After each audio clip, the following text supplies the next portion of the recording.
안녕하십니까. 여러분의 무역동반자 정재환입니다. 무역과 관련하여서는 굉장히 많은 다양한 지식이 필요한데, 이런 부분들은 무역실무라고 하여서 우리가 충실히 책으로도 영상으로도 얼마든지 배울 수가 있습니다. 하지만 수출신고, 수입신고 합쳐서 수출입통관이라고 하죠. 이 통관이 문제입니다. 관세사가 요청하는 서류만 잘 전달하면 알아서 수출입통관이 이루어지다 보니 사실 현직자들 입장에서는 도대체 수출입신고, 즉 수출입통관이 어떻게 이루어지는지를 모르겠습니다. 그러다 보니 참 갑갑하죠. 통관 관련 업무를 하는 모든 사람들이 더 이상 이런 답답한 마음을 가지지 않았으면 합니다. 그래서 준비했습니다. 오늘은 수출신고하는 법, 특히 유니패스에서 자가수출신고하는 법을 알려드리도록 하겠습니다. 설마 여기서부터 막히진 않을 겁니다. 관세청 사이트 유니패스입니다. 제가 계속 강조드리는 게 뭐예요? 국세청 사이트는 홈택스, 관세청 사이트는 유니패스, 그리고 무역은 묶음사. 자, 유니패스에 접속합니다. 알아서 가입하고 공동인증서로 로그인을 하신 다음에 상단에 전자신고에 신고서 작성에 수출통관 메뉴로 들어가면 됩니다. 자, 그러면 요 메뉴가 나올 거고, 수출신고서로 들어가면 전자신고를 할 수가 있습니다. 지금은 100% 전자신고의 시대입니다. 메뉴를 클릭해서 접속하셔도 되고, 아니면 상단에 이게 돋보기 메뉴가 있죠. 수출신고서라고 검색하면 바로 수출신고서 메뉴에 접근할 수가 있습니다. 자, 그렇게 수출신고 메뉴를 클릭하면 드디어 시작됩니다. 두근두근두근. 사실 생각을 해보니까 제가 유니패스에서 이 화면을 볼 일이 그렇게 많지 않았습니다. 사실 없었죠. 왜냐면 저희들은 관세사 전용 프로그램을 써서 전용 프로그램을 통해 입력을 하면 알아서 유니패스로 전송이 되는 개념이기 때문에 저희 관세사들이 유니패스에 직접 접속할 일은 없습니다. 저도 이 수출신고 매뉴얼을 만들기 위해 유니패스 수출신고서에 접속을 해봤는데, 야, 확실히 불편하긴 하더라고요.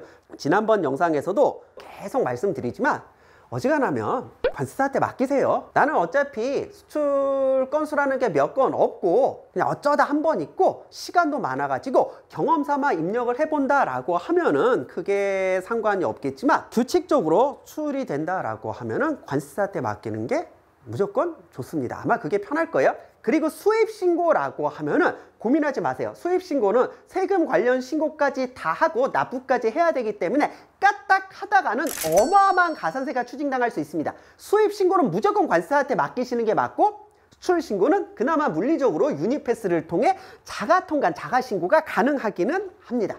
수출신고서 메뉴에 접속을 하시면 공통사항 1, 공통사항 2, 란사항, 첨부 파일로 구분되어 있는 것을 볼 수가 있습니다. 공통사항 1에는 신고인부터 기본사항까지 관련된 기초 내용을 입력하면 되고, 공통사항 2에서는 거래와 관련된 총 중량, 통화코드, 운임 이런 거래와 관련된 내용을 입력하면 되고, 란사항에서는 실제 물품과 관련된 내용을 입력하면 됩니다. 그리고 첨부 파일, 신고서를 다 입력하고 마지막에 필요한 서류를 첨부해서 올리면 신고가 됩니다.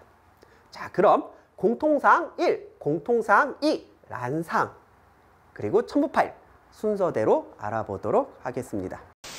제가 가상의 송장과 포장 명세서를 만들어 놨고, 요 송장과 요 포장 명세서를 기준으로 실제 신고를 진행해 볼 겁니다. 물론 신고서를 세관에 전송하진 않을 겁니다. 어디까지나 가상의 송장과 포장 명세서이기 때문에 신고서 작성하여 완성하는 단계까지 갈 겁니다. 혹시 요 송장과 요 포장 명세서를 참고하고 싶으신 분들은 링크된 블로그에 가보시면 있을 겁니다. 자, 먼저 공통사항 1입니다. 수출신고 번호가 나와야겠죠. 가장 먼저 해야 되는 일은 요 채번 버튼, 이게 수출신고서 번호를 생성하는 겁니다. 채번 버튼을 클릭하여서 수출신고 번호를 완성합니다.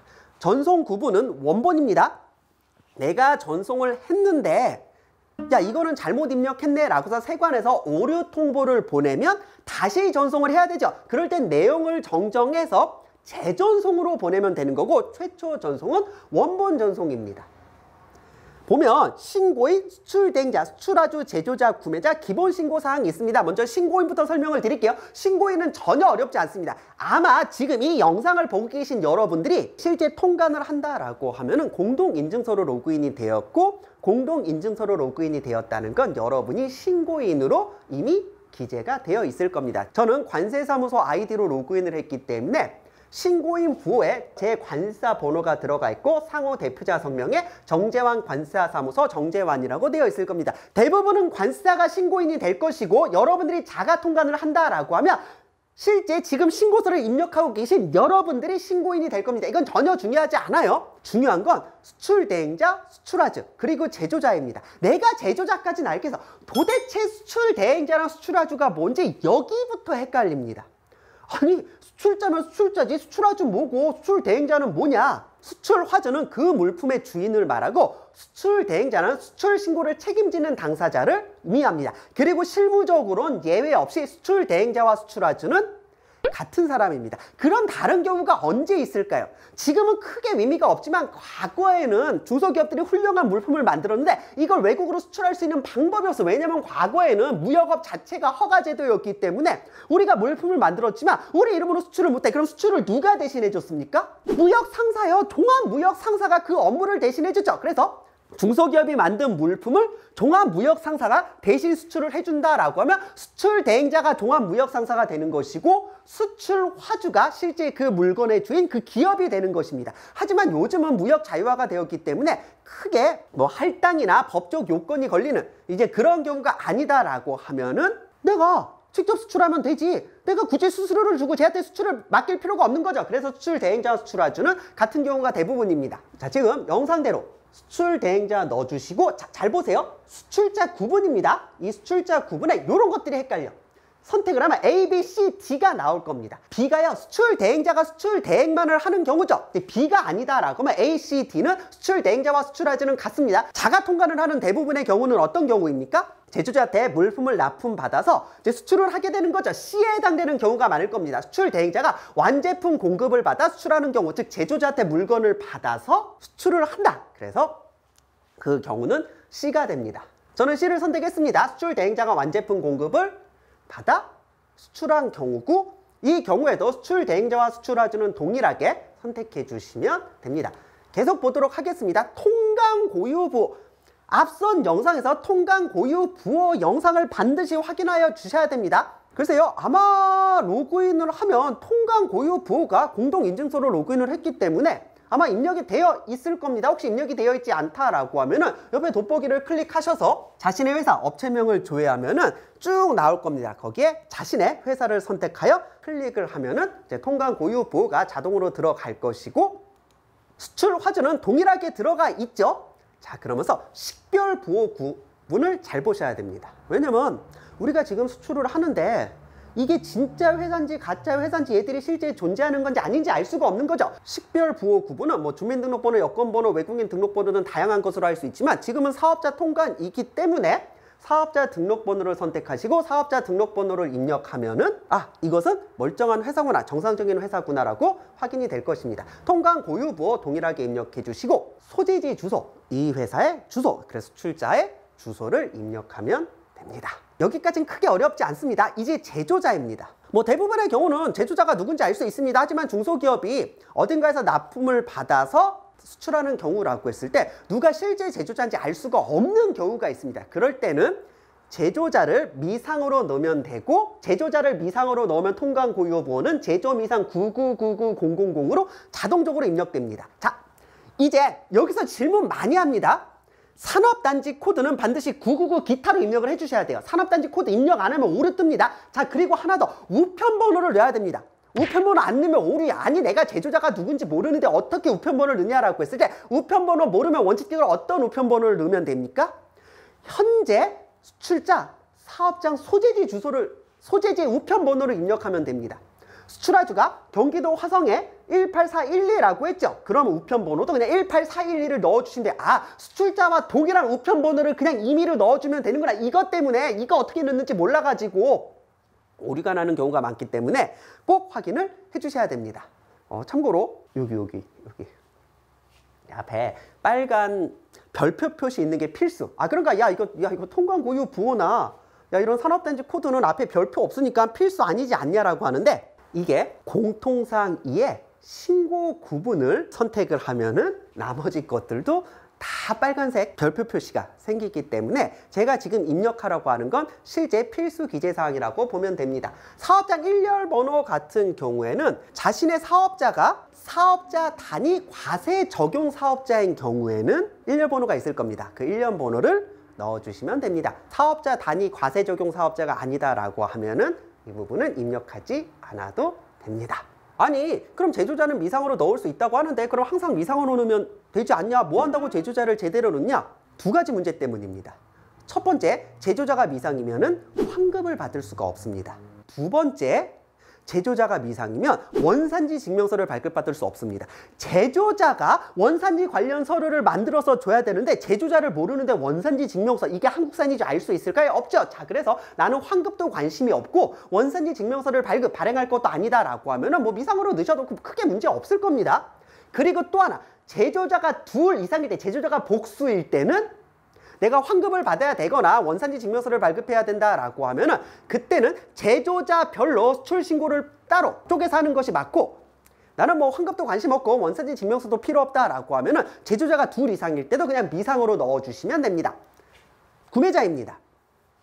구매자는 내가 아무 상호나 넣으면 되는 게 아니라 이 돋보기를 클릭하여서 조회를 좀 해야 됩니다. 자, 그래서 해외 거래처 상호와 주소가 관세청 유니패스에 등록이 되어 있다? 그러면 그 상호를 사용하시면 되고, 등록이 안 되어 있다. 예를 들어 구매자를 검색해봤는데 아무것도 안 된다. 이게 뭡니까? 그 구매자가 한국이랑 처음 무역을 한다라는 겁니다. 이럴 때는 구매자를 해외 거래처 부호 등록을 해주셔야 됩니다. 이 해외 거래처 부호라는 게 누군가가 그 회사를 등록을 하면 아무나 가져다 쓸 수 있는 건데 아무도 등록한 적이 없다라는 겁니다. 자, 그래서 해외 거래처 부호 영상도 참고를 좀 해주세요. 기억이 나실 겁니다. 자, 구매자는 돋보기를 클릭하셔서 조회 후 있으면 사용하시면 되고, 없으면 해외 거래처 부호부터 등록하면 되겠구나. 이 화면이 신속하셔야 됩니다.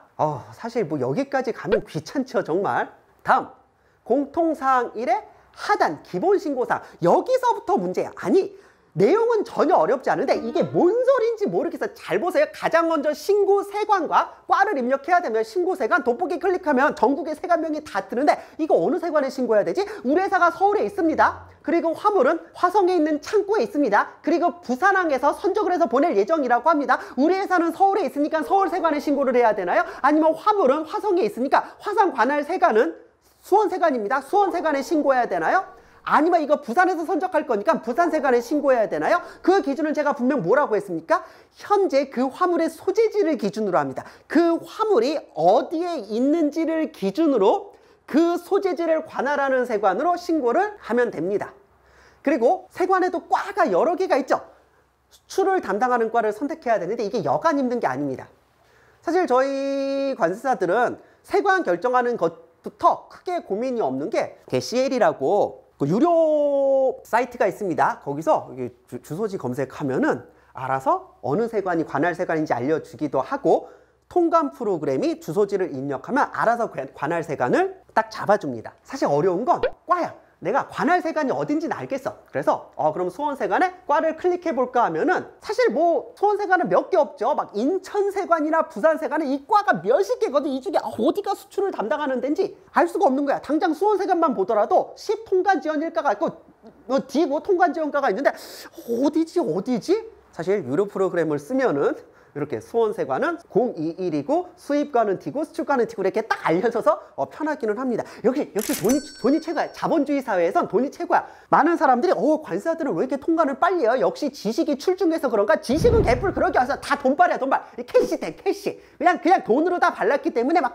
클릭하면은 알아서 다 완성해 주거든. 저희 관세사들도 누가 저한테 유니패스를 통해 신고하라고 하면은 저도 관세사한테 맡길 겁니다. 저는 유니패스 통해 신고 안 해요. 자, 신고 구분은 대부분 H, 페이퍼리스 신고입니다. 페이퍼리스가 뭐예요? 아무것도 서류 첨부할 필요 없다. 그냥 전자적으로 전산으로 입력만 하면 그것이 정직하다고 믿고 뭐 세관이 딱히 서류 제출하라고 말하지 않는 한 신고서를 수리해 주겠다는 겁니다. 기본은 페이퍼리스 신고고 그냥 고민 없이 항상 H를 선택하시면 됩니다. 사실 좀 많죠. 뭐 보세구역 반입부 신고, 전자상거래 뭐 간이수출 신고, 뭐 H 페이퍼리스 신고, 그래서 쭉쭉쭉 있습니다. 저희 관세사들은 뭐 H 페이퍼리스 신고 외에는 선택할 것들이 다른 것들은 선택할 여지가 없고, 유니패스 가입할 때 전자상거래 업체로 이미 등록이 되어 있으면 전자상거래 간이수출 신고를 할 수가 있고, 전자상거래 간이수출 신고를 하게 되면은 이제 많은 부분들이 입력, 생략이 되는 혜택이 있기는 합니다. 하지만 오늘은 정식 신고서를 기준으로 설명을 드리고 있습니다. 참고로 이 비보세구역 반입부 신고라는 건 잘못 이해하면 안 돼요. 우리는 기업이 좀 커가지고 이미 보세구역에 화물을 갖다 놓고 그 상태에서 신고를 하는데, 그러면 비보세구역 반입부 신고 아닌가요? 이렇게 질문하는 경우가 있는데 아닙니다. 비보세구역 반입부 신고라는 건 그냥 신고하면 안 되고, 요거는 화물을 좀 확인할 필요가 있기 때문에 세관이 반드시 보세구역에 반입한 상태에서만 신고를 할 수 있도록 제한하는, 강제하는 그런 특수한 경우를 말하는 거지, 우리 화물이 이미 보세구역에 가 있다고 해서 보세구역 반입부 신고하시면 안 됩니다. 대부분은 H 페이퍼리스 신고를 하면 됩니다. 거래 구분, 일반 형태 수출이죠. 대부분 일반 형태 수출일 겁니다. 사실 뭐 내용이 많아요. 뭐 백번, 뭐 화폐 등 지급수단의 수출부터 해가지고 쭉 굉장히 많은데 그냥 고민하지 마시고 11 일반 형태 수출 선택하시면 되고, 사실 이게 법이 개정되면서 생겼습니다. 17 전자상거래 풀필먼트 수출이 뭐냐면 아마존이야. 아마존 FBA. 이게 뭡니까? 아마존으로 물건을 가져다 두면은 아마존이 다시 고객한테 보내주는, 물론 수수료를 이만큼씩 처묵처묵 하기는 하지만 우리가 아마존 수출이라고 하면 아마존 FBA를 이용하는 경우가 굉장히 많습니다. 과거에는 그 아마존 FBA로 수출을 하는데 이건 도대체 수출 거래 구분을 뭘로 잡아야 하느라는 그런 부분들이 논란이 되어 가지고 이제 17 전자상거래 풀필먼트 수출이라는 선택지가 추가된 것입니다. 대부분은 이제 일반 형태 수출을 이제 선택하게 될 겁니다. 수출 종류도 일반 수출이죠. 선택지를 보면 뭐 일반 수출, 보세 공장으로부터 수출, 자유무역 지역으로부터 수출, 종합보세 구역으로부터 수출, 뭐 쭉 많은데 뭐 우편물이면 우편 수출하면 될 거고요. EMS로 수출하는 거라면 요 P가 되겠죠. 그게 아니라면 대부분 일반 수출을 선택하게 됩니다. 결제 방법 역시 통계 목적상 굉장히 중요합니다. 실제 송장에 있는 결제 방법을 입력하면 됩니다. 뭐 COD, CAD, 뭐 DADP, 뭐 무상거래, 뭐 기타 유상, 신용장은 LSLU가 다릅니다. 일란불 신용장과 기한부 신용장이 다르기 때문에 이런 부분도 구분을 해야 됩니다. 자, 그래서 송장을 보고 정확한 결제 방법을 선택합니다. 인도 조건, 인코텀즈를 말하는 겁니다. 최신 버전은 인코텀즈 2020인데 최신 버전만 사용할 수 있는 것은 아니기 때문에 이런 DF, 뭐 DDU, DQ, DS 같은 이런 과거 인코텀즈 정형거래 조건도 선택할 수 있습니다. 실무적으로는요, DDU도 참 많이 선택하는 것 같습니다. DDU 자체가 인코텀즈 2000까지 있었고 2010부터는 DAP로 변경되기는 했는데 실무적으로는 여전히 DDU를 많이 사용합니다. 특히 이 인도 조건이 무엇이냐, 사실 이렇게 상세하게 구분하기보다는 실무에서 이 F 규칙과 CD 규칙으로 구분을 좀 하셔야 됩니다. 이 F 규칙이 뭐예요? 매수인이 운송계약을 체결하고 운송비용을 내는 것이고, CD 규칙이 뭡니까? 매도인이 운송계약을 체결하고 운송비용을 내는 거죠. 자, 그래서 E나 F 규칙이라고 하면 바로 이제 결제 금액만 입력하면 상관이 없지만 C나 D 규칙이라고 하면은 송장 금액을 다 입력하고 그 안에 당연히 C 규칙이나 D 규칙은 운임이 포함되어 있기 때문에 운임을 따로 입력해 줘야 되고, 보험에 가입했다라고 하면 보험 금액도 입력을 해줘야 됩니다. 왜냐하면 수출 신고는 FOB 금액을 기준으로 하기 때문에 운임과 보험료가 포함되어 있는 경우에는 운임과 보험료를 함께 입력을 해줘야 정확한 FOB 가격으로 신고를 할 수 있기 때문입니다. 화면에서 한 번 더 보도록 하겠습니다. 일단 송장을 기준으로 정형거래 조건을 잘 선택해 주시고, 목적국가 적재량 크게 문제가 되지 않을 겁니다. 잘 선택하여 주시고, 다음 운송수단과 운송용기, 이것도 중요합니다. 운송수단이요, 뭐 선박, 철도, 차량, 항공기, 뭐 우편물은 뭐 크게 문제가 없을 거고, 복합운송 뭐가 굉장히 많죠.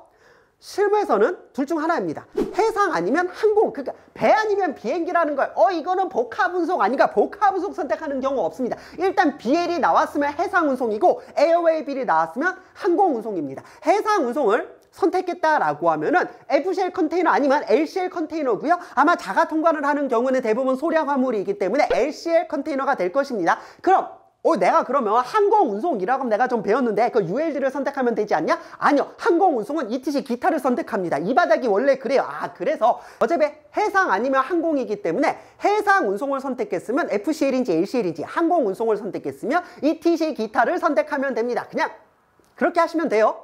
자, 다음 검사 희망일 보겠습니다. 검사 희망일은 아마 지금 신고하는 현재의 날이 입력이 되어 있을 겁니다. 내가 검사를 언제 받고 싶은지를 기재하는 거다. 아, 제가 검사는 3일 후에 받았으면 좋겠는데 특정 날짜를 입력하면 될까요? 그래도 되지만 실무적으로는 99.9% 실제 100%죠. 수출 신고일을 기준으로 그냥 검사 희망일을 기재합니다. 그러니까 오늘 신고를 했으면 오늘이 검사 희망일이 되는 거야. 왜 그럴까요? 이거는 뭐 논란의 여지가 없어요. 일단 수출 신고는 원칙적으로 검사가 없습니다. 자동 수리라고 하여서 신고를 하면 자동으로 수리가 되고 애초에 검사를 걸릴 일이 많지 않고 검사에 걸렸다라고 하면 그것을 어떻게 대응할지는 그때 가서 이제 세관 담당자나 연락해서 확인을 할 문제지 검사 희망일을 뒤로 잡는다? 그런 복잡한 일을 할 필요가 없으냐. 빨리 신고하고 검사를 받아야 되면 빨리 검사를 받아서 수출 신고가 수리가 되어야지 검사 희망일을 다른 날로 잡을 필요 없습니다. 그냥 뭐라고 하면 돼요? 오늘 수출 신고하는 날을 검사 희망일로 이제 작성을 하면 됩니다. 자, 물품 소지지 중요합니다. 이 사업장이 어디에 있는지, 어디서 적재를 하는지는 중요하지 않아요. 현재 이 물품이 보관되어 있는 장소를 기준으로 관할세관이 정해지기 때문에 물품 소재지는 현재 물품이 어디에 있는지, 우리 회사에 있는지, 아니면 우리 회사 다른 저기 외부 창고에 있는지, 어디에 있는지 물품 소재지를 기재해 주시면 됩니다. 이 반입지역은 개성공단인 경우 선택하라는 것이기 때문에 지금 개성공단으로 가실 거 아니죠. 그래서 반입지역은 이제 무시하면 되고 이제 보세구역 부호 같은 건 현재 물품 소재지가 보세구역이라고 하면은 왜냐면 대기업 같은 경우는 이미 보세창고에 물건을 가져다 두는 경우가 많습니다. 그럴 때는 보세구역 부호를 기재해 주면 됩니다. 여기서 잠깐 이 보세구역 부호가 필수일 때가 있습니다. 언제냐면 요 신고 구분을 대부분 페이퍼리스 수출 신고를 한다라고 했는데 비보세구역 반입 후 신고를 해야 되는 경우가 있습니다. 중고 자동차나 폐기물 같은 것들은 아무래도 약간의 이제 이게 약간 불법이나 이런 소지가 있기 때문에 보세구역에 반입 후 세관이 확인할 수 있는 상태여야 됩니다. 자, 그렇게 보세구역 반입 후 신고를 하도록 딱 규정하는 경우가 있고 그렇게 보세구역 반입 후 신고를 해야 되는 경우라고 하면은 보세구역 부호를 정확히 넣고 반입 번호까지 정확히 기재를 해야 됩니다.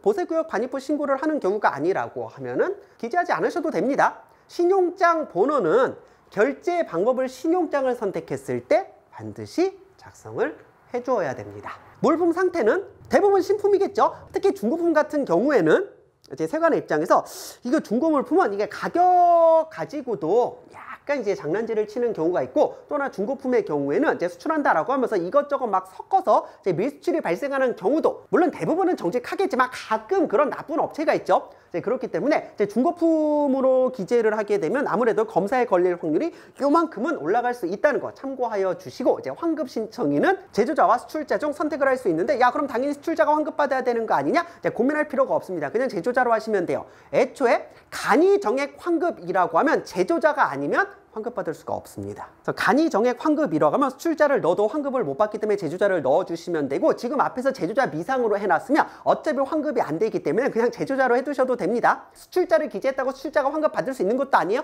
그럼 여기 수출자가 기재되는 경우는 언제입니까? 개별환급이라고 해서 제조자한테 분증이나 기납증을 받아서 납부한 관세 내역을 증빙할 수 있는 상태에서 수출을 할 때는 수출자로 기재하고 환급을 받으시면 되고 그게 아니다라고 하면은 제조자를 기재해야 됩니다. 자동 간이 정액 환급은 어떤 물건을 수출한다라고 했을 때는 이 물건에는 외국산 원재료가 얼만큼 포함되어 있고 그래서 관세가 얼마만큼 포함되어 있다는 걸 대충 이제 가정하여 자동으로 깔끔하게 환급을 해주겠다는 것이고 뭐 미신청으로 되어 있을 텐데 자동 간이정액 환급 신청 하실 수 있으면 하셔도 됩니다. 하지만 제가 이거 하는 업체를 거의 본 적이 없는 게 환급이라고 하면은 일단은 예외 없이 개별 환급이고 간이정액 환급을 신청하는 경우가 없습니다. 이게 왜냐면 10,000원당 10원 정도 환급해 주거든요. 10,000원당 10원. 그러니까 내가 10,000원짜리 수출을 하면 10원을 환급해주고 1억을 수출에 10,000원 환급해주는 거야. 그러니까 환급액이 너무 적다 보니까 간이정액 환급은 사실 아무도 관심을 가지지 않습니다. 심지어 간이정액 환급은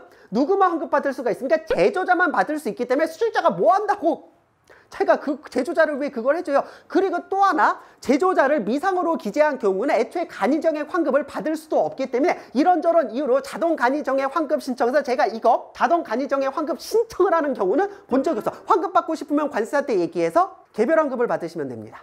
임시개청 사전통보 여부는 이제 임시개청이라는 게 무엇이냐? 세관은 6시 되면 딱 문을 닫습니다. 그리고 주말에는 문을 열지 않아요. 하지만 이것은 야간에 반드시 긴급하게 통관을 해야 된다. 아니면 이것은 긴급하게 주말에 통관해야 된다라고 하면 세관에 미리 연락을 해서 저희가 내일이 토요일인데 내일 통관을 좀 해야 될 것 같으니까 세관 문 좀 열어주세요 라고 신청을 하면 되고, 우린 그것을 임시개청이라고 하고요. 임시개청 대상인지 아닌지, 뭐 임시개청 사실 뭐 야간이나 주말에 통관하겠다고 세관에 문 열어달라고 했으면 임시개청 대상이 되겠죠. 하지만 그런 경우는 크게 많지 않습니다.